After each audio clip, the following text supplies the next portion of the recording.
Welcome to the post-game analysis of T1 versus KT Rolster Game 1.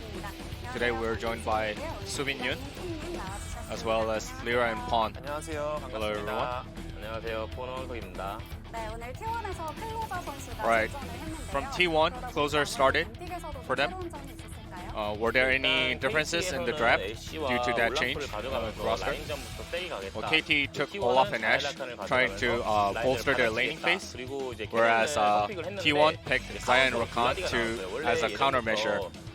And also against Kenneth, Vlad was picked as a counter pick, and against Orthodox mages in the top lane, Vlad has been frequently used as a counter pick.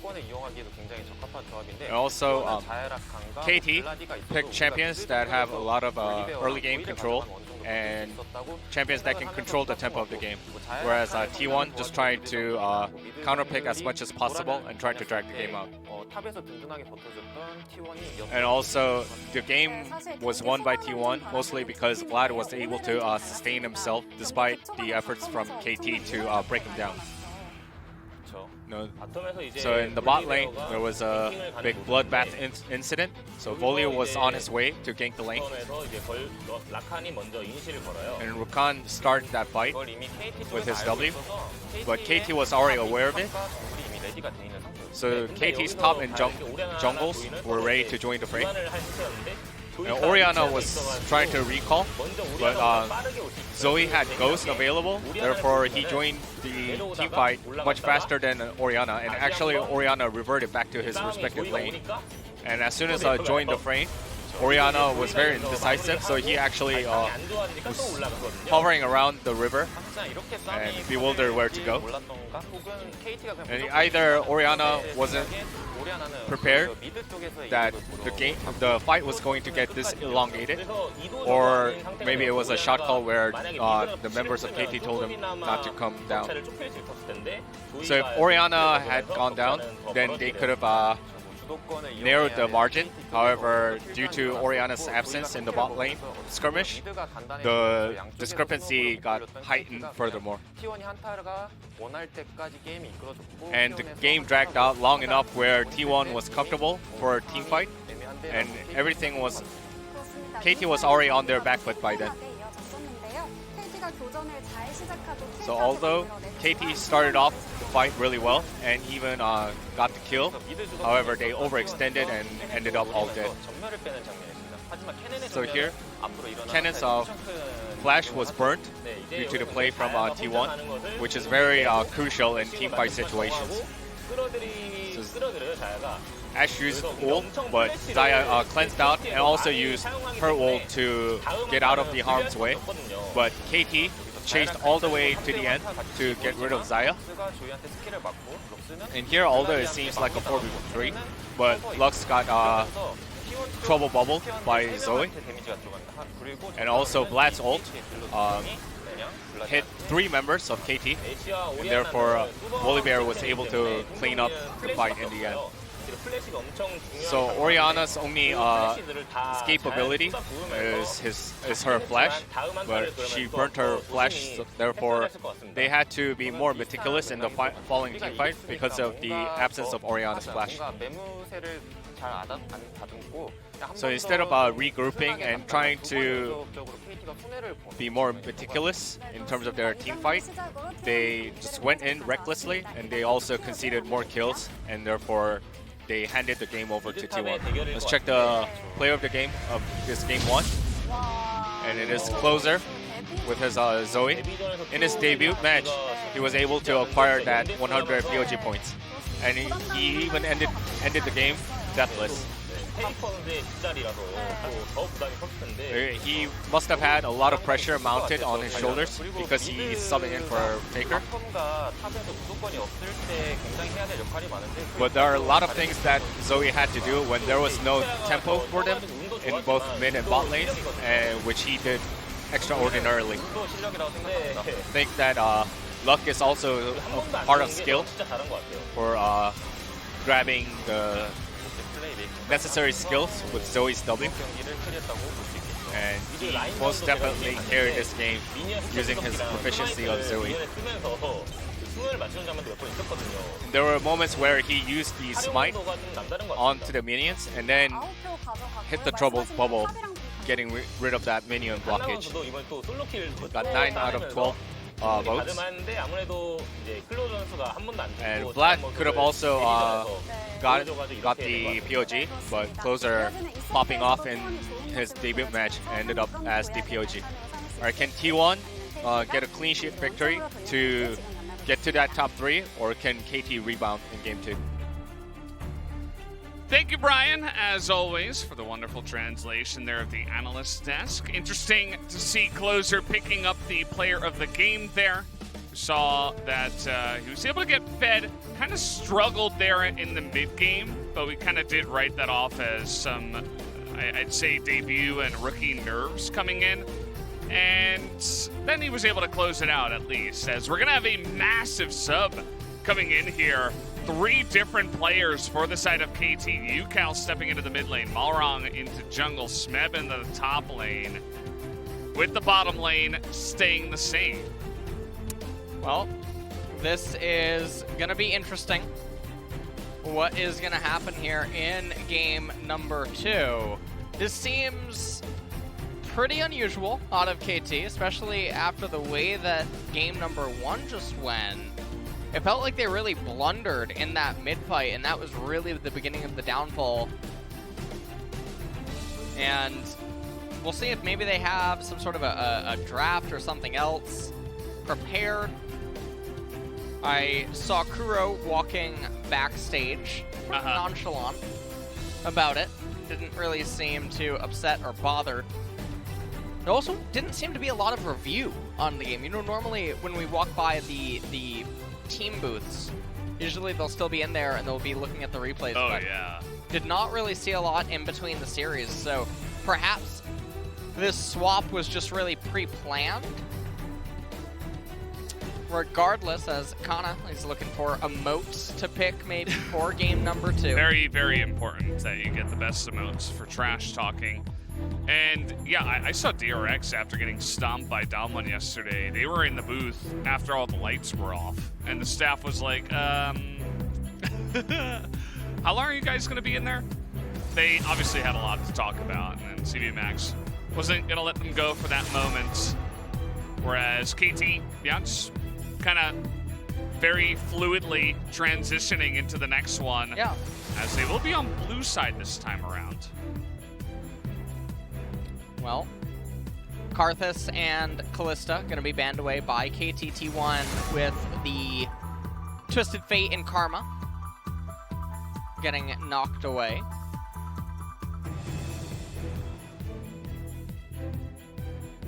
See what KT are going to ban away as their final ban. It definitely feels like they're more just targeting T1 players rather than banning against the meta.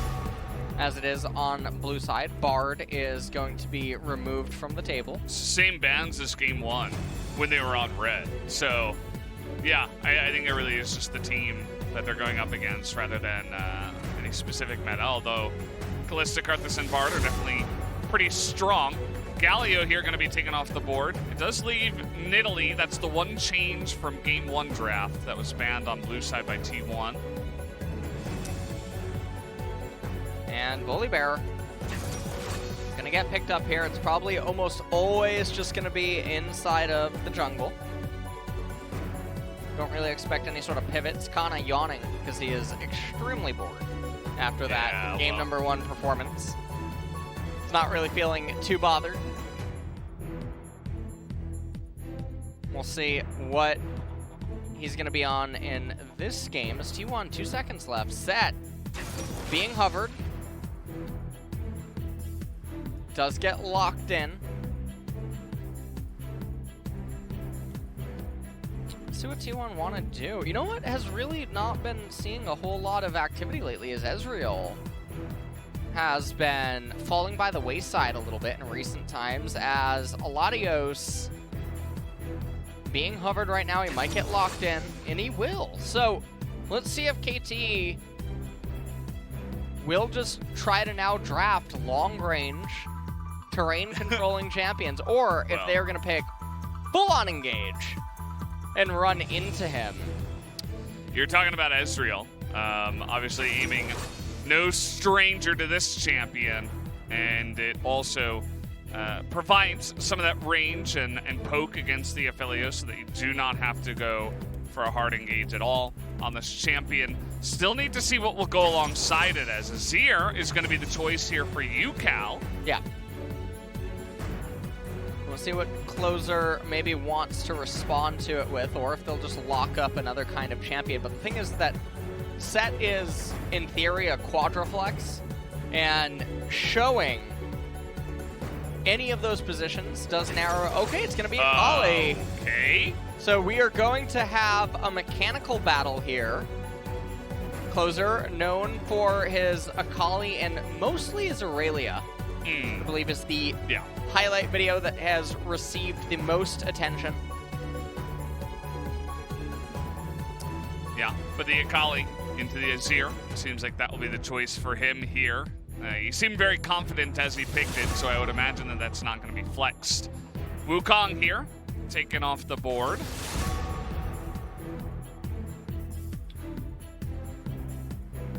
Well, Nautilus also removed, which is a bit surprising. I guess they're thinking that T1 could go for that as a means to lock down the Ezreal and Azir. Yeah, Nautilus, Aphelios together, definitely very common, so seems to be the go-to ban when only Aphelios is picked. And down to the wire here, Ornn is going to be taken away. This is another one of those champions that it can reach. Aphelios obviously gives a lot of scaling and power, so not too surprised to see it ban away. And the Queen, obviously, I mean, it says that you want to pick Renekton. Renekton, somewhat okay against Akali and Set, but still not the most ideal pick when you are KT. Just doesn't make a whole lot of sense. There's no reason to run into Aphelios with that champion. And if you pick it, Ezreal and Azir just hate you. Yeah. So also, it's not the best defensive line. No. Also, I mean, you could see the Set easily flexed into the jungle and then just go ahead and pick a different top laner to try to counter it. Ghana. So, No. yeah, no. Tom Kench, you hook my teammates, I eat you up, and there's the Renekton. No surprise there, I suppose. Even though we're not always too happy with seeing the Renekton coming out here. Smev going to be piloting that pick. See what T1's going to respond to it with. Now, they could just pick a jungler and put Set top lane. That would definitely still be an option, but no. They're... Oh, Camille being hovered, and she will be locked in. So, now we're in the swap phase of the champ select. There is a lot of hard-on engage by Akali and Camille. They have a little bit less potency to 1-3-1, given that they are on red team. KT, though, the Tom, Volibear, and Renekton not really doing a whole lot of justice to the Azir and the Ezreal, and it does feel a little bit weird. And yeah, I mean, if they get behind, it's like they're not going to be having too much of a fun time. I feel like Aphelios can kind of just laugh at them as they run straight into him. And with the lack of synergy with the composition, it's definitely going to be a little bit frustrating. The Renekton, you can get a little bit tankier as the game comes along, but he's not necessarily going to be as strong as he will be earlier on in the game. And UCal on the Azir. Let's see what he can do here in the mid lane against the Akali. In a weird turn of events, it feels like KT's team composition, it's going to be interesting to see how it fares up against T1, because I feel like there is a lot of closeness between the two, and in moments like that, I think you always just give the edge over to T1. So, Closer on the Akali is going to be integral to this game, and we'll see what they can do with it. Very curious to see if Akali can actually get some work done, especially for Closer. who is the new guy on the block here for T1. Obviously a big story, replacing Faker for today's games and having a good performance, a POG-winning performance in game number 1. And we've seen some Akalis, namely Faker has played some Akali himself. I want to take a look at it. Yeah, it was just the one game where he did struggle, of course, did take the loss. But Closer looking to shore up some of the Akali win rates here in the LCK. We'll see if he can get a double player of the game performance. Akali is definitely the champion that can help you do that. Especially in this lane matchup, things can be set up for that. Quite nice. And we're taking a look at all the runes. Nothing really too surprising here coming out. Yeah, I don't really see anything too out of the ordinary on here. No scorches or anything like that taken. Not too much sinning. A lot of yellow on the side of KT. Yeah. But that's to be expected with the champions that they have picked. And I also just want to see more action in this game. If we could get just a little bit more. Take a look at this win rate. How many times have we seen Renekton try to come into the lane and, try to counter, quote unquote, the Camille, when the Camille is 18-4. Yeah, I mean, in the matchup. The interesting thing is, it almost feels like especially in the LCK, the teams that draft Camille, she's much more of a scaling champion, and you know how we feel about Renekton. Yeah, so we all know about that. There is a interesting thing coming out sometime next week about Renekton. There was also the Reddit thread about him recently, about teams that pick him across the various regions and what ends up being the case in the majority of games. So that was a very interesting read. KT obviously blinded him here, and Kana elected into the Camille. So we'll see what ends up happening. I feel like he's been doing pretty good so far here today. Yeah. He gave his vote to him for his flat performance in game number 1, and we did see a lot more Camille coming up in recent times, to the point where teams were like, is this champion just good enough that we can just straight up blind pick it? And didn't have too much success there, but I think the context of the games was important as well, and the teams that were picking it up. And so now we've kind of, sat back and gone back to just straight up counter-picking Camille rather than just blinding it early on in the pick-ban phase. And I think in this game in particular, both Camille and Akali, it's not super easy for KT to really hold them down, even though they have Ezreal and Azir. The surrounding pieces that are meant to protect these champions are pretty lackluster. So even though there's a top 10... big trade up here, Smeb. Is going to get swept as well. Kana on the run, but here comes Malrang, going to flash on in, trades it there as Cuz not able to close the gap, get any face breakers or anything like that, so it is just going to end up being a trade in flashes. And one of the interesting things here is Malrang living up to his old tradition. He's looking to sin. Gets spotted out on a ward, however, and so now he's going to waste a lot of time potentially. No, actually immediately backs off and then recalls. And so now everyone knows where he's going to be for the foreseeable future. And the reason that Camille actually still channels the recall is has to respect that Volibear still might be completely sinning out of his mind, and they might try to coordinate some sort of a weird sort of dive if Camille is missing any amount of HP. So just recalls, picks up the double Doron blade, has the refillable potion as well, in a much better lane state than that of Renekton. Closer doing a very good job at sustaining so far in this lane. UCal is up a bit in the CS department, but it's not the end of the world. It's how the lane tends to go. Double teleport, so we shouldn't expect a whole lot. Mountain Dragon, first one of the game. Pretty important pickup for both of these parties. Yeah. Closer just farming it out. He's still going to have his TP for if he does need it. He's got set nearby, but he's still going to be extremely careful. We see that Closer's almost 6, so UCal should be very close at the same time. Don't want to get too close and potentially comboed there, as Volibear does actually run towards mid. Will be spotted, throws up a little kitty cat. And KT is going to be the first ones to start up the Mountain Dragon. Does not look like there's any possible response by T1. So it should be a nice little victory for them. And we're playing ping pong. Oh, they actually want to get in there. As the Lantern's going to come in, Malrong, remember, he doesn't have flash, so he's waiting. Effort with the flash forward. There is going to be the hook, and I think it's going to be a trade of the Dragon for first blood that is given over to Teddy.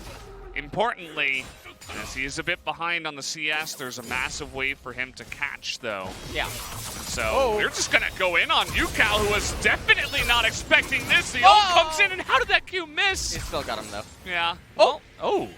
Not enough, actually. Oh, did not have another. Yeah, I guess maybe he was low on energy, as that was extremely close. UCal surviving at, just by the hair of his chinny chin there. Closer blundering with the Q. He could have just held it to guarantee with the flash. And so, definitely UCal escaping. Okay. Got Smeb in a little bit of an awkward spot, but Malrong is coming over. That was a really nice use of the blast cone, but he had to wait a long time, and now Cuz is going to pay the price for that. As no stun is going to go down onto Kana. Malrong can't close the distance. Here comes Closer again, but no ultimate, so... Yeah, I'm not sure what the teleport was. Obviously, Kana was like, no, I have to go back top lane. There's a giant wave, so T1...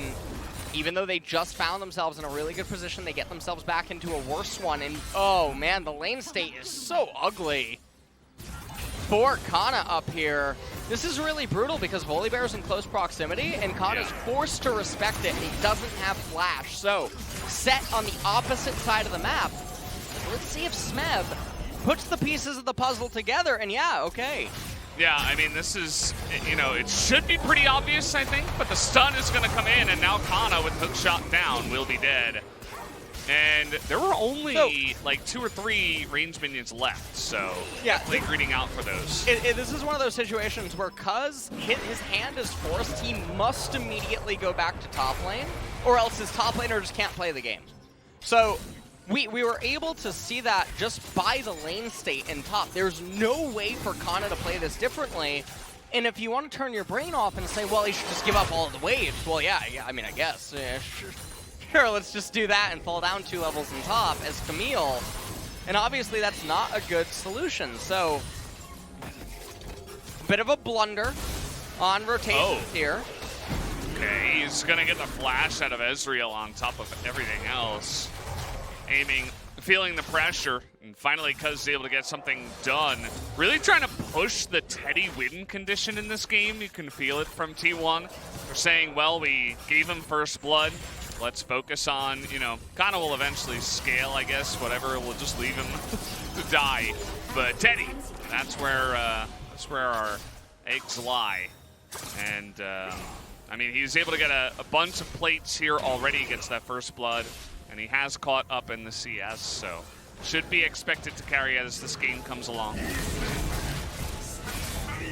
And we just take a look at this replay. There's really not much that anyone can do. So when Cuz dies here, his death timer, I doubt that they're going to show it, but you take a look at the top wave on the minimap, and that's why it's so doomed. I mean, this is a forced play. And it's just really unfortunate. Kana trying his best to get out of it, but not able to in the end. The kill went over to Smeb. Yeah. It's a 700 gold lead for KT, but the XP in some of the positions is definitely one of the problems. We actually take a look at it. Smeb 3,600. Kana is at 2,900. So quite a big discrepancy between the two. Yeah, I mean, he's got 2 kills. On top of course, winning in the CS, based on the way that the lane has gone. And take a look at where Malrang is as well. He's just chilling on a control ward in the enemy jungle and saying, well, I'll wait until I see Camille again and then maybe just run top once again. He almost has his ultimate available too, so you could consider going for that kind of a dive as Renekton checks the brush. I'm just looking at the minimap here. And yeah, they're going to clear out that ward. Will anybody be here to help Kana is the question. Nobody has TP, and he might just have to back away from this one, cuz runs up top.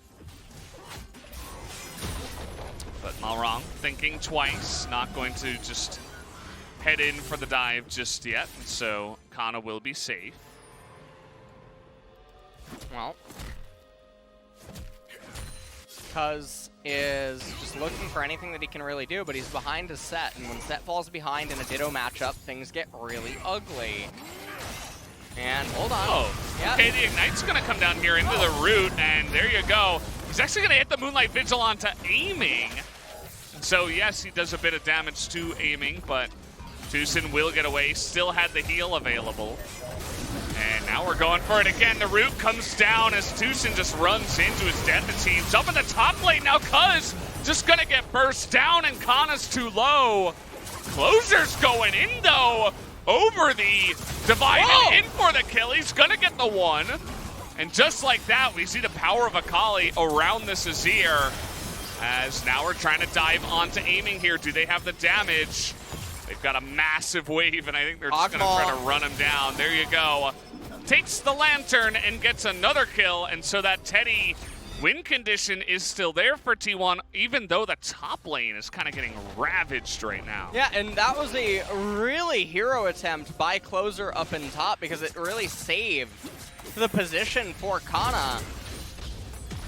And we take a look at this. I mean, Smeb does get yet another turret plate, but T1 did bite back down in bottom, and that was super important because Teddy is going to be so crucial in trying to salvage this game. We take a look at it. Gravitum, Teddy uses Moonlight Vigil. It goes in onto aiming. And let's take a look at how this follow-up happens. Tushin and aiming, they're looking for some freaking flash over. Yeah. They sense blood in the water. They capitalize on it immediately. Yeah, I'm not sure what. Ooh. Oh, okay. Sir Grompulus, not really looking to be bothered. Yeah. Right now. It's not really, you know, he's not feeling it. So. Sir Kenshin's too. He's feeling pretty aggressive. Yeah. You can kind of see the way he's waddling right now. He's really looking for the plays. And seemingly trying to get some vision down with Tucson.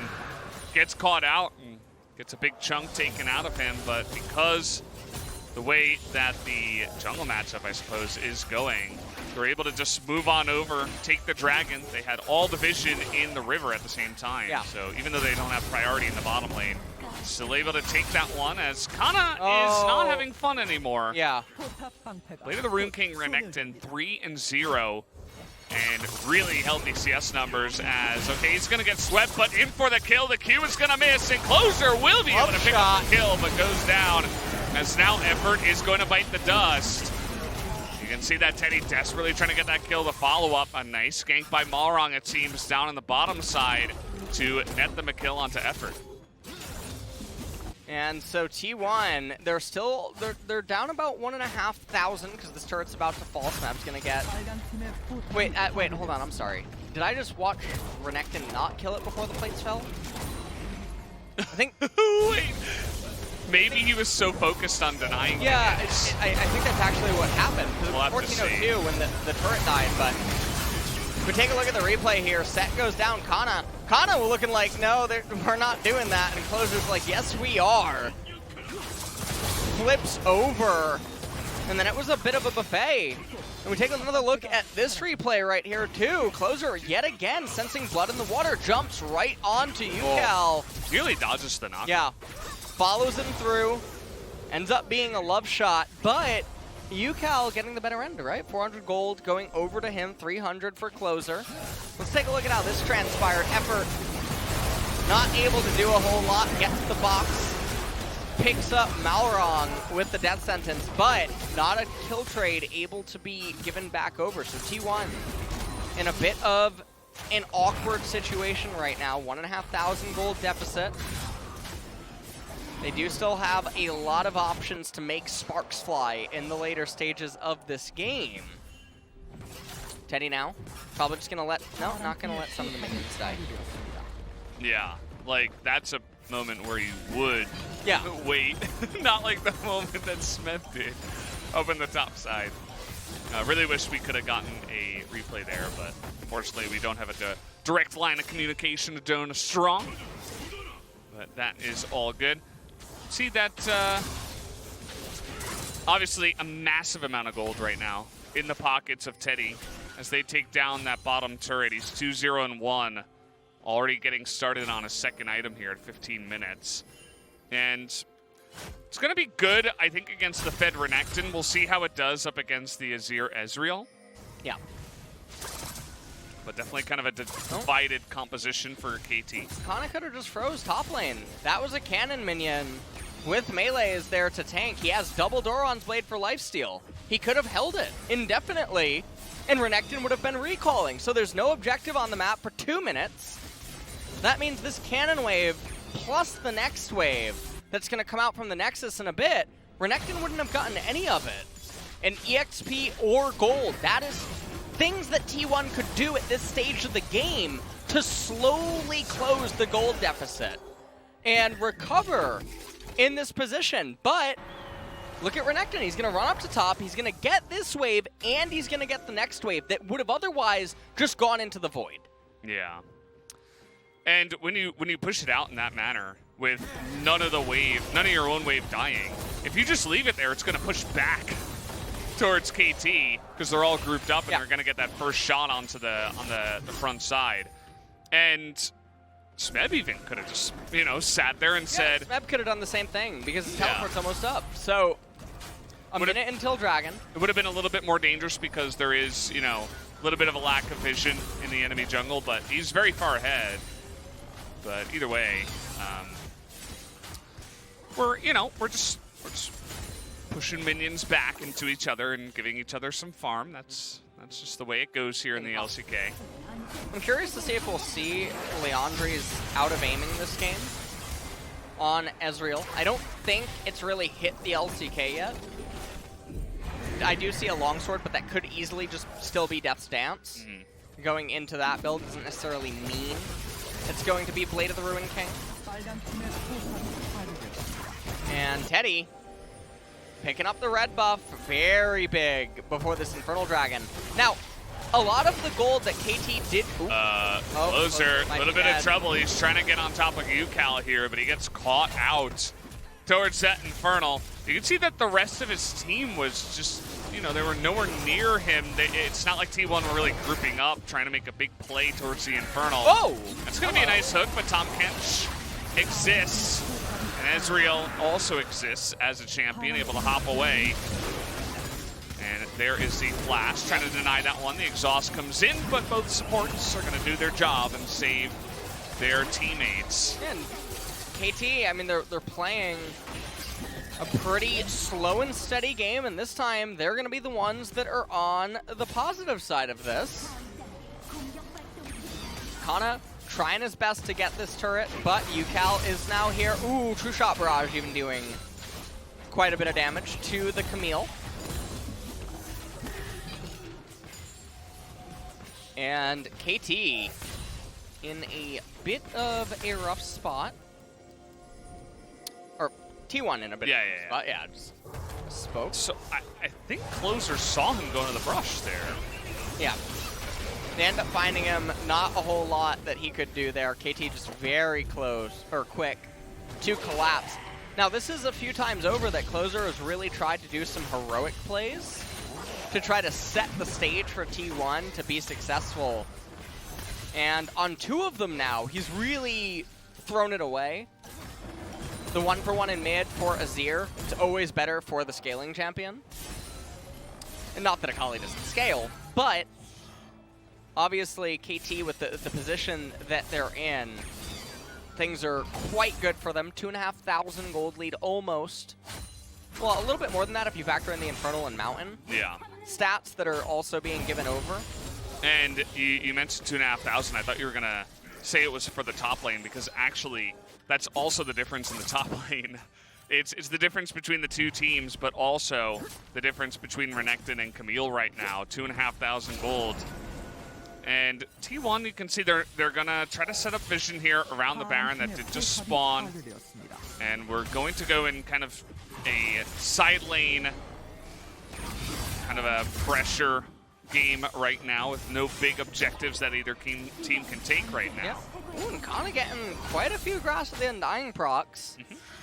Over Smeb, doing a pretty good job in that regard. Black Cleaver almost complete for him, though. We'll end up getting that soon. And Smeb now just going to go over and get his golems. Not a whole lot going on, though. 2 minutes and 20 seconds until that Infernal. That is going to be the cataclysmic fight between these two teams. Infernal, I mean, if T1 loses the soul, they lose the game, 100%. If they get the dragon, they buy themselves a lot more time for Akali and for Camille to try to get to more items. Philios also as well, can't really be understated. And this is one of the games where, so you see the Oblivion Orb and the Sork Pen boots on Akali. No one has MR on the enemy team. It's really good to have all that penetration. Yeah. If Closer doesn't have the gold to complete into anything before this Infernal, he might just pick up Morello and then also get an Elixir to try to maximize as much damage as possible. One of those there it is. Well, spots. The book and a control ward. Not quite sure what exactly his gold is at, but he has a minute and a half. Yeah, and we were talking a little bit about the Teddy win condition for T1 earlier on in this game. And it does still stand. I mean, he's still really fed. He just picked up his third item, Phantom Dancer here, for a little bit more survivability up against, obviously, that backline access that KT have as a team. But, you know, we mentioned him. We also have to mention Aiming, who was, after his 2-item spike, already hitting like a truck, even with just a couple of Mystic shots in the mid lane around the turret. Part of the reason why that did go down so easily with the Rift Herald earlier on, about 4 minutes ago. And he's going to be a menace in this fight at the same time. So don't count him out. As they're looking to go over the wall here, Kana able to get a decent amount of value there before the fight even begins. This is one of those situations where you have a Azir. You can try to just burst down the Infernal and Shurima or Emperor's Divide the enemy team from being able to enter. I wish I could draw on the screen right now. I would draw a line where Aiming is right now and just close that off. We're going in. They're looking to get that damage down. The hook comes down onto the Tom Kents. That's a really nice ultimate from Cuz to get Balrog into the back line. That's going to be the first one, and now look at Closer closing in like a shark. But he's not quite able to find the angle on time. So T1 able to get the pick off onto the jungle, and so KT are going to be very apprehensive to just run at the dragon at this point. Philios, he has Caitlyn and Cog available to him. Look at Closer. Oh, spots him. Spots him over the wall with the scanner. Sweeper is seeing. He might actually try to slice and dice over and then chain. But no. Oh, man. Yeah, and there's no jungler. So this is huge. It's really, really, really big. Akali loves Infernal Dragon. She gets dual scaling from it, which is so important for her as a champion. But it buys T1 an enormous amount of time. This is 5 more minutes for Set to finally get a second core item, for Camille to try to make it to her second core item. Now let's take a look at how it all starts. So with 30 seconds until that game-deciding dragon spawns, KT decides the moment is now or never. Leroy Jenkins right into T1, and a beautiful play out of Cuz to get the face breaker, superplex right back into his teammates and just get the kill onto Volibear. And from there, they were able to thread the needle very slow and patiently to get themselves that Infernal Dragon. And it's so big for them at this point in the game. They're only down 700 gold right now. And the Camille and Akali, again, because the defensive linemen of Volibear, Tom, and Renekton are not super good, they have a lot of value. Also, the clump up, or how clumped up KT should be in fights, Aphelios actually gets a lot of value. Yeah, the clumpedness The clump. I wanted to say Humpty Dumpty. The clumptippity, maybe? Is that a word? No, it's definitely not a word. It can be a word now. Yeah. You want to make it a word? That's what I was saying. Or With like the power Shakespeare, we of just the make up collective, words. we can Yeah. clump. The clumptippity of the Clumptippity. enemy. Yeah. Clumptippity? Clumptippity. Okay, yeah. That's the word now. Okay. Clumptippity. I'm okay with that. That's a lot of damage. Yeah. Okay. Teddy's like, okay, I guess I'll just steal the Drake then. Or not the Drake, the turret. And all of a sudden, it feels like T1 are really re-energized in this game after that last fight. Kind of proved to themselves that, hey, we can take a fight if KT just runs straight into them. The Aphelios was getting value before. Now he's got a QSS to make sure that he is going to always be available on top of the Phantom Dancer. So he will survive and also do a lot of damage. They're looking to rotate up to the top lane. There's no vision in here, but UCal looking to run away. Oh, man. Well. And, well, yeah, he's going to put down the Emperor's Divide, but that's Hey, you're getting not going to do suplexed, much. buddy. Yeah, see you later. Oh, no. Doesn't get suplexed. And he actually gets the kill. It gives it over to Teddy. Yeah. And there was a shutdown. So that is a lot more gold now into the pockets of Teddy here. And Death's Dance is going to be picked up soon by Kana. I feel like T1 are in a pretty good position right now. UCal does have teleport available, so I don't think that T1 should get over antsy and do a Baron. That would definitely be a little bit disastrous. True Shot Barrage is going to come out and check. Does chunk a bit out of effort, and Cuz also puts the bone plating on cooldown on set. As Akali's build a little bit stunted right now. We'll see if she picks up a Fiendish Codex here. Okay, so trying to go into Zanya's, and now effectively has the item. Because you have the AP from Fiendish Codex. Yes, you're missing out on the armor, not the end of the world. You have the active on stopwatch. So Closer is going to be basically the same champion for the next 8-9 minutes, which is a little bit unfortunate, but we'll see what they manage to do with it. UCal just really overextended because he ran up into top lane to try to get those minions that were coming into him. He really desperately wanted to push. Yeah. He just needed to put on that pressure, you know? Yeah. He wanted to really force someone to go up there when there's no objectives on the map. Yeah, it was a little bit of a boneheaded play for sure. And he paid for it. And you notice that he didn't even flash. He's like, no, I'm caught. I'm dead. Like, and it ended up being the right decision, right? Because he had the TP just in case T1 were just going to run at the Baron, and I think they could have definitely turned. It's not like KT are really behind in this game at this point, so. But then T1 responding with a good decision of their own to not go for it. But as the time does tick along, yes, the Azir and the Ezreal are going to be scary here in this game, but the Camille split push is it's getting better and better. You can see he's about to hit level 16 here, and he's honing in on that Death's Dance as his next item. Really close to having it, and 20 seconds now until the Infernal is going to come up. Aphelios is at 4 items. Smeb is in no man's land. He's about to get the back. Yeah, they're looking to do it again. Yep. And now we have Abyssal Voids. Maybe they can try to close in here. TP also will be channeled, and Kana is just going to nearly get burst down because does insane damage as well as Aphelios, which is just re-hitting in the backline, finally goes down. And Smeb is unbelievably tanky and super fit in this game, so that's the only reason they were able to go from there and actually have a couple of kills come through, but that is a big win going the way of T1 as now they look to push. They're going to end. Well, Cuz is 14 seconds on. Hold on, let me try to... No, they can't end that. Nah, there's too many turrets. They could get it to Inhibitor. They could definitely go for Inhibitor, but I think making sure that you get the Infernal. I will say, this was the most value out of a Renekton I have ever seen in my life right now. This was Godzilla, is what was happening in the team fight. Closer in the trying back. to do so much. Closer managing to get into the back line, but just really unfortunate start for KT. And T1 really capitalizing, and I feel like they're stealing this game away from KT that had such a good game state.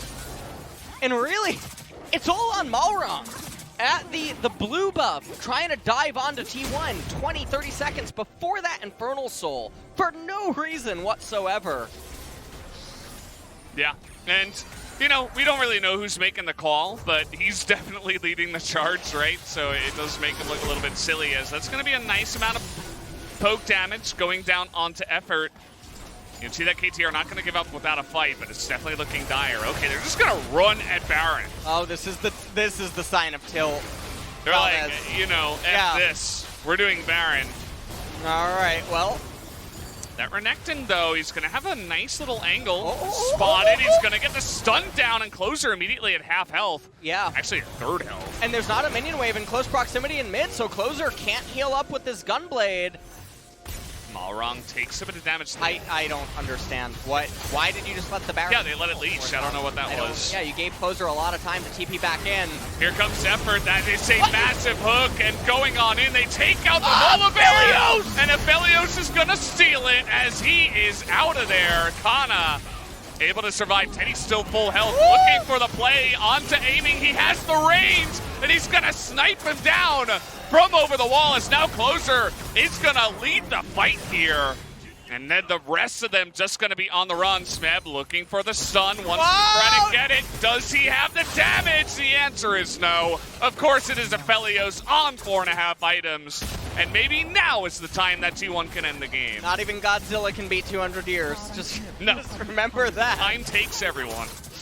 Well, I think that is going to be all she wrote in this game. Now, Malrong is up with Stormbreaker available. There is low HP value on Kana, but it's an Aphelios. So, the Baron enhanced minions, he's just going to jump in. Okay. Oh, never mind. He's just going to get melted because he is a 2-item Volibear. So, turrets are going to fall, and that is going to be T1 Closer. closing this one out 2-0. I don't know who to give MVP to. It's between Closer and Teddy for me. I feel like Closer, he went a little bit overeager in some things and almost blundered. I feel like Teddy was so stable and consistent in this game. Also, really helping to put the Ezreal behind. Closer with a phenomenal overall performance, though. He feels very different than when Faker's in the team. There seems to definitely be a lot more of an aggressive player, whereas with Faker, there's much more stability and reliance almost in the passiveness and the willingness to dance things out, whereas you can really feel that Closer, he wants to be aggressive, he wants to be proactive in the games, and then try to go from there. Yeah, I don't know who to give the MVP to. I'd say maybe give it over to KT's decision-making.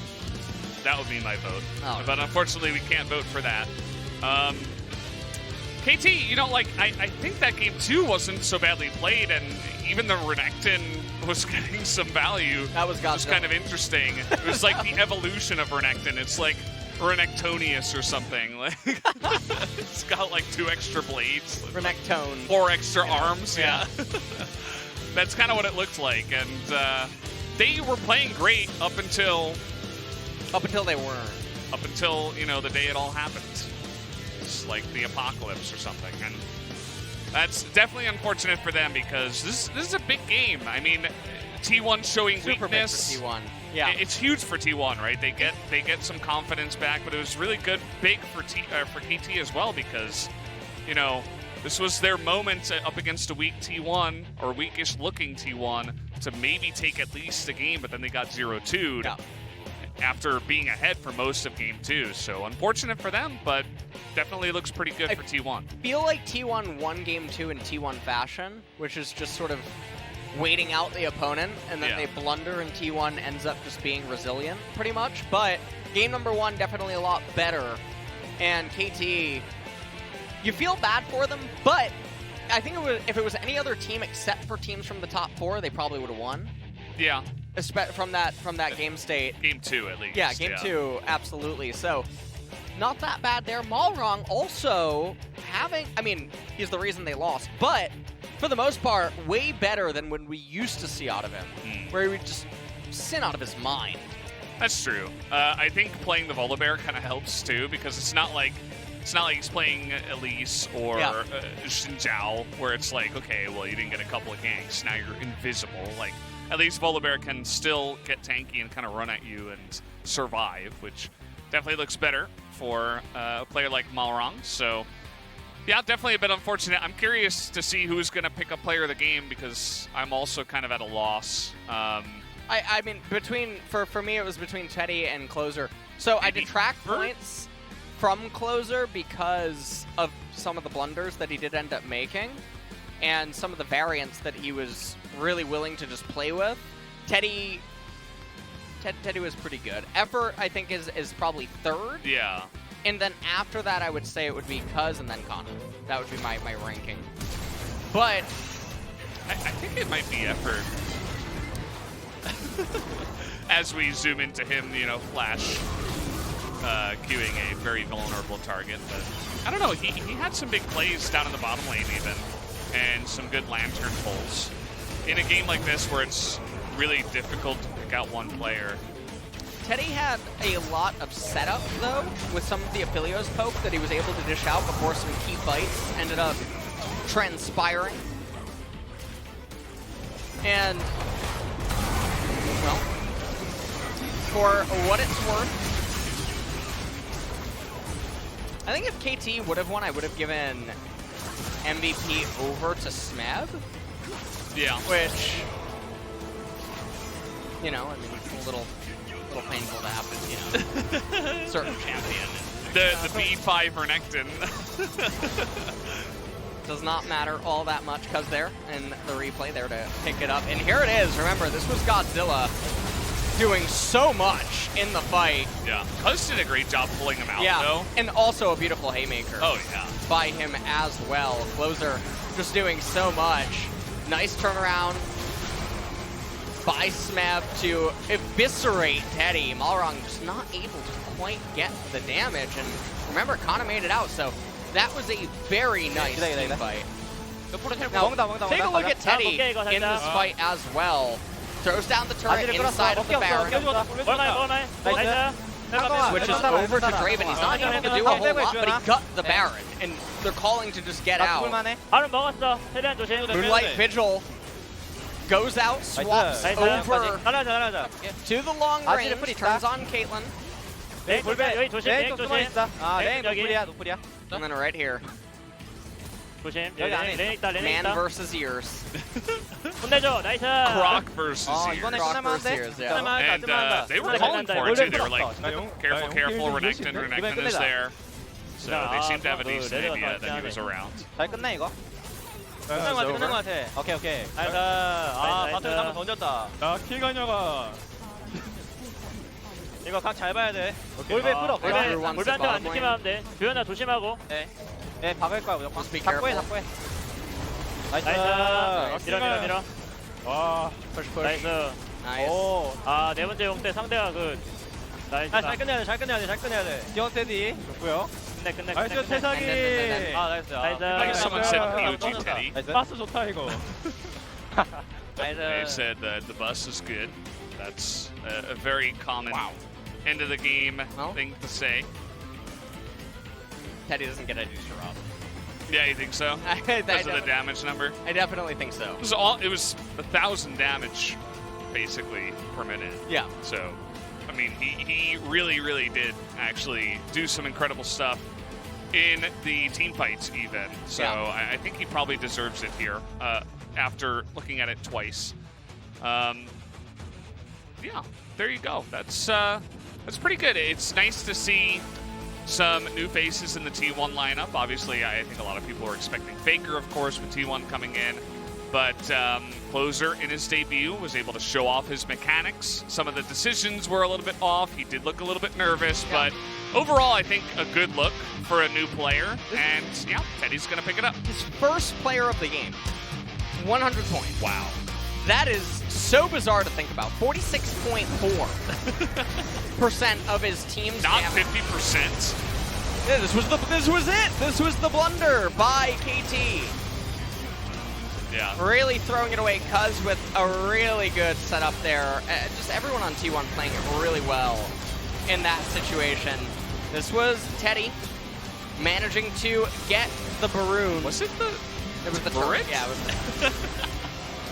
Oh, of course. It's always the turret. Moonlight Vigil by Teddy. Helps to get aiming, dish out a lot of damage. Tom ends up dying in the river. That's where he belongs. That's where he is, but yeah, catfish, you know. He got stuck in the seaweed there. That's what happened, actually. Couldn't quite That's get his way out. unfortunate. Yeah, it really Yeah. is, definitely. That's why we recycle. Don't throw it in the river. Gotta save the catfish. And yeah, it's gonna be interesting to hear from Teddy. We're almost halfway through round 2. We are. It's the first time he's picked up a player of the game, which is pretty insane. So I'm gonna hand it over to Brian. He is going to eventually bring us through this interview. As here we go. Alright, T1 taking a 2-0 victory over KT and hit the 8th win mark. Alright, let's meet Teddy and Closer.